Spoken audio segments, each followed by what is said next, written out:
Well, we've made it a feature of every budget since we came to government. I mean, we've seen living standards slipping and inflation increasing when we came to government, so it was an economy that we inherited, and so it's been a part of every decision we've taken. MYEFO is no different. Okay, so can you give us an idea of what we will see?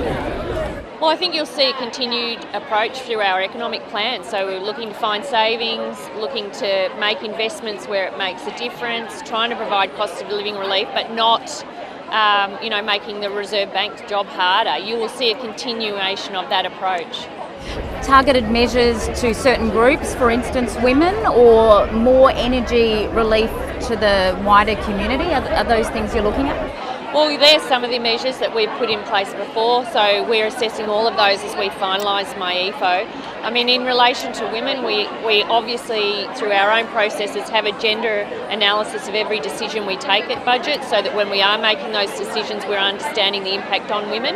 So that's an important part of our processes now.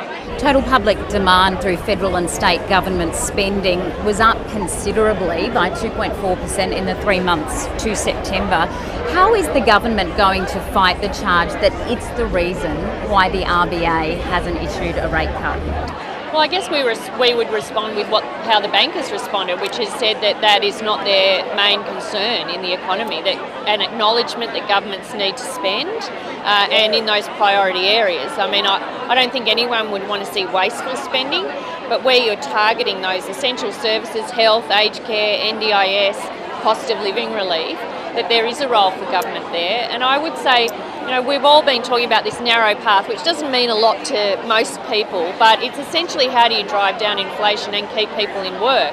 And on that front, I think, whilst people are still feeling the pinch, and I don't want to pretend otherwise, the fact that 1 million jobs have been created, that our unemployment rate is, as you say, relatively low, and inflation's coming back to ban, is actually quite a remarkable story. So, hopefully we're seeing a bit more of those, green shoots than people have had over the last 12 months. But is the government spending, together with possibly more cost of living relief measures to come, going to renew the risk of a surge in inflation?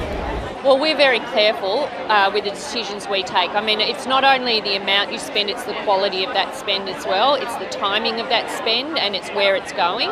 And so we've been very clear that, those decisions like energy bill rebates, like tax cuts, they were built into the RBA's inflation expectations.